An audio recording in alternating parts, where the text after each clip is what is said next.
میرے اللہ نے حکم ارشاد فرمایا ہے فَأَمَّا الَّذِينَ، بہرحال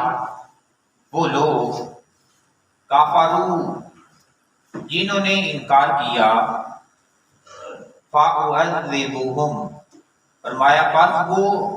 عذاب دے گا انہیں، کن لوگوں کو؟ جنہوں نے انکار کر دیا۔ انکار کس چیز کا کیا؟ اسلام، اس بات کو یاد رکھیے گا، اسلام ایک نظام کا نام ہے،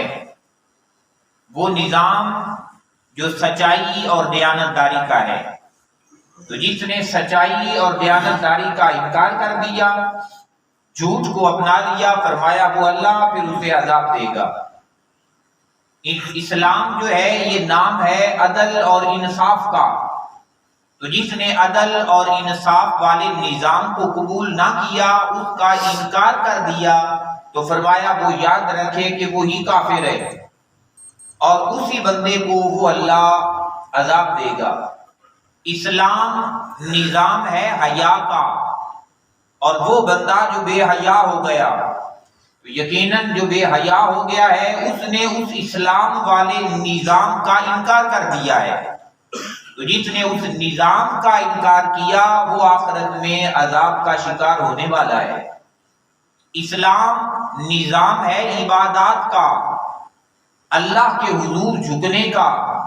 شرک سے اپنے آپ کو بچا کے رکھنے کا۔ لیکن وہ بندہ کہ جس نے اس نظام عبادات کو قبول نہیں کیا، یہی وجہ ہے کہ اللہ کے محبوب نبی صلی اللہ علیہ وسلم نے بھی فرمایا کہ نماز فرق کرنے والی ہے مومن میں اور کافر میں، کیونکہ اسلام نظام ہے، نام ہے عبادات کے نظام کا۔ جس نے نماز کو قبول کر لیا فرمایا مومن ہے، جس نے نماز کا انکار کر دیا، نماز کو چھوڑ دیا، نماز سے جو کترا کے نکل گیا، تو فرمایا اس نے تو نظام کو قبول نہیں کیا۔ تو جس نے نظام کا انکار کیا ہے فرمایا وہ عذاب کا شکار ہونے والا ہے۔ تو گویا یہ بات پیارے بھائیوں ہمیشہ یاد رکھیں کہ کفر کوئی اور چیز نہیں ہے، کفر یہی ہے کہ میرا اللہ وہ جو نظام ہمیں عطا فرمانے چاہتا ہے، ہمیں جو نظام دینا چاہتا ہے، جو بندہ اس نظام کو قبول کر لے وہ مومن ہو گیا ہے، وہ مسلمان ہو گیا ہے۔ تو جس نے اللہ کے دیے ہوئے نظام کو قبول نہیں کیا، اللہ کے نظام کو اپنایا نہیں ہے، تو فرمایا یہی تو کفر ہے۔ تو میرے اللہ نے بھی ارشاد فرمایا بہرحال وہ لوگ جنہوں نے انکار کر دیا میرے اس اسلام والے نظام کا، جو امن والا ہے، جو سلامتی والا ہے، جو شرم و حیا والا ہے، جو دیانتداری والا ہے، انصاف پر مبنی ہے، جس نے اس کا انکار کیا فَأُعَذِّبُهُ، پس وہ عذاب دے گا اس بندے کو عذابا شدیدا، شدید قسم کا عذاب، فی الدنیا، اس دنیا کی زندگی میں بھی، کہ وہ بندہ ہمیشہ تذبذب کا شکار رہے گا، اسے اطمینان، اسے سکون، اسے دل کا چین فرمایا یہ نصیب نہیں ہوگا۔ حالانکہ فرمان ہے الا بذکر اللہ تطمئن القلوب، فرمایا جنہیں اللہ کی یاد نصیب ہو جاتی ہے انہیں انعام یہ ملتا ہے کہ دنیا کے اندر ان کے دل پرسکون ہو جاتے ہیں۔ پھر ارشاد فرمایا الا ان اولیاء اللہ، وہ لوگ جو اللہ والے ہو جاتے ہیں، اللہ کے ساتھ جن کا تعلق بن جاتا ہے، جو اللہ کے ساتھ اپنی نسبت بنا لیتے ہیں۔ اور یہ یاد رکھیے گا کہ میرے اللہ نے ہم میں سے ہر کسی کو اللہ والا بنایا ہے، اور جس بندے نے پھر اللہ کے نظام کو جتنا زیادہ قبول کیا ہے اس نے اپنے اس روحانی سلسلے میں اتنی زیادہ ترقی پا لی ہے، اور جس بندے نے پھر بغاوت والا راستہ اپنایا ہے پھر وہ آہستہ آہستہ آہستہ آہستہ دور ہوتا جا رہا ہے،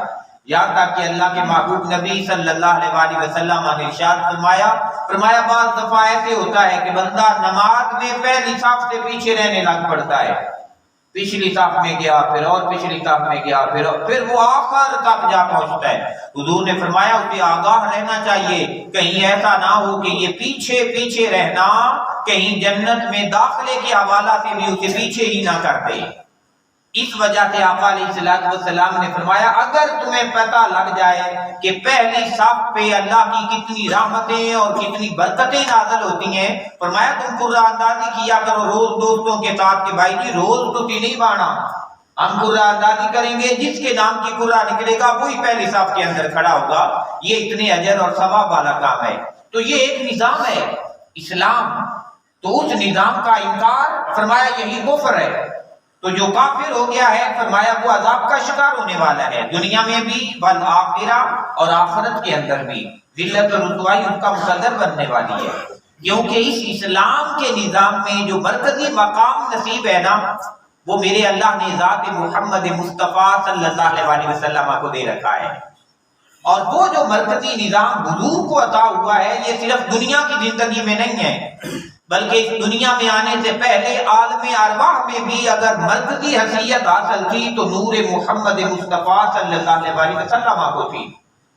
جس کے بارے میں کثیر احادیث بھی ہیں کہ جب اللہ تبارک و تعالیٰ نے انبیاء کے وَإِذْ أَخَذَ اللَّهُ مِيثَاقَ النَّبِيِّينَ کے تحت مفسرین کرام نے لکھا جب نبیوں کی ارواح اکٹھی تھی تو اللہ تبارک و تعالیٰ نے ان ارواح پر ایک وقت ایسا بھی آیا کہ ایک نور کا بادل فرما دیا، ایک نور کے بادل نے انہیں گھیر لیا، جس سے ان ارواح کو بڑی تسکین ہوئی۔ انہوں نے پوچھا باری تعالیٰ یہ کیا ہے؟ فرمایا یہ نور محمد مصطفیٰ ہے صلی اللہ علیہ وسلم، اور پھر اس دنیا میں آئے ہیں تو فرمایا وَمَا أَرْسَلْنَاكَ إِلَّا رَحْمَةً میرا محبوب بھی تو رحمت ہے، بزرگوں کو رحمت ملی حضور کی نسبت سے، جوانوں کو رحمت ملی حضور کی نسبت سے، بچوں کو رحمت ملی حضور کی نسبت سے،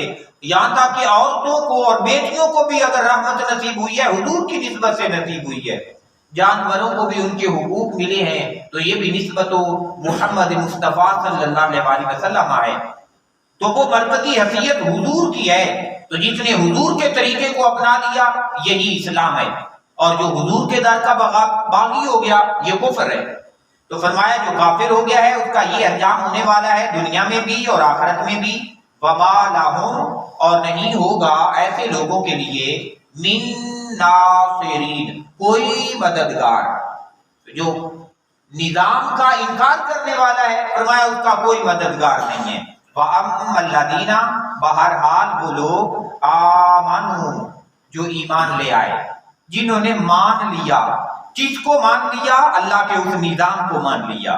جو اللہ تبارک و تعالیٰ اپنے بندوں کو عطا فرمانا چاہتا ہے، اپنے بندوں کو دینا چاہتا ہے، جس نے مانا اس نظام کو وَعَمِلُوا الصَّالِحَاتِ اور پھر اس نے اپنے اعمال کیے اس نظام کے مطابق اچھے پاکیزہ خوبصورت، تو جس نے نیک اعمال کیے میرا اللہ ارشاد فرما رہا ہے فَيُوَفِّيهِمْ پس وہ پھر پورا عطا فرمائے گا انہیں۔ ہم اللہ کے بندے ہیں، ہم اللہ کے نوکر اور اللہ کے غلام ہیں، حالانکہ بعض دفعہ ایسے ہوتا ہے کہ ایک نوکر ہے مزدور ہے اجرت پہ رکھا ہوا ہے، تو جب اجرت پہ رکھا ہوا ہے تو وہ کام بعض دفعہ زیادہ بھی کر جائے، دو بندوں کا بھی کام کر جائے تو اس سے مزدوری ایک ہی بندے کے مطابق ملتی ہے، اور بھائی تم نے کام کیتا تو اس کی اجرت اور مزدوری آپ کو مل گئی ہے، لیکن میرا اللہ ارشاد فرما رہا ہے کہ جو جتنا کام کرے گا فرمایا میں اس کے مطابق اسے اس کا اجر اور ثواب عطا فرما دوں گا۔ یہ الگ بات ہے، یہ حکم عام ہے جو بندہ بھی کام کرے گا، لیکن یہ الگ بات ہے کہ کچھ لوگوں کے لیے میرا اللہ ارشاد فرماتا ہے کہ میں ان کے اجر کو دگنا کر دیتا ہوں، کچھ ایسے بھی ہیں کہ فرمایا 700 گنا تک ان کا اجر بڑھا دیتا ہوں، جیسے رمضان المبارک کا مہینہ نصیب ہوتا ہے، بندہ ایک نیکی کرتا ہے تو اجر 70 گنا بڑھا دیا جاتا ہے، تو فرمایا میں انہیں پورا اجورہم ان کا اجر انہیں عطا فرماؤں گا، واللہ اور اللہ تبارک و تعالی لا یحب وہ پسند نہیں فرماتا الظالمین، ظلم کہتے ہیں بیسک اور بنیادی طور پہ اپنی حد سے آگے بڑھ جانے کو، وہ بندہ جو حد سے آگے بڑھ جائے، کیونکہ میرے اللہ نے اسلام کے اندر حدود رکھی ہیں کہ بندے یہ تیری حد ہے، یہ تیری حد ہے، یہ تیری حد ہے، اس حد سے آگے تیرا قدم نہیں جانا چاہیے، اس حد سے آگے تیرا ہاتھ نہیں جانا چاہیے، اس حد سے آگے تیری آنکھ کو نہیں جانا چاہیے، تو فرمایا وہ جو حدود سے باہر نکلا، جس نے اپنی آنکھ کو حد میں نہیں رکھا، جس نے اپنے ہاتھ کو حد میں نہیں رکھا، یہاں تک کہ بندے کی زبان ہے اس کی بھی حدود ہیں، جس نے زبان کو حد نہیں رکھا، دل ہے کوئی نہیں دیکھتا ظاہری طور پہ، لیکن بندے کے دل کی بھی کچھ حدود ہے، تو جو بندہ ان حدود کے اندر رہا وہ اللہ کی محبت کا حقدار ہو گیا۔ جس نے حدود کو کراس کیا، میرا اللہ فرماتا ہے میں پھر ایسے لوگوں سے محبت نہیں کرتا۔ تو اللہ تعالیٰ سے دعا ہے کہ میرا اللہ ہمیں ہمیشہ اپنی حدود کی پاسداری کرنے کی توفیق عطا فرمائے، اور میرے اللہ نے جو ہمیں نظام عطا کیا ہے اسلام والا، میرا اللہ کما حق ہو اس کی پابندی کرنے کی سعادت عطا فرمائے۔ اللہم صلی علی سیدنا و مولانا محمد، اللہم صلی علی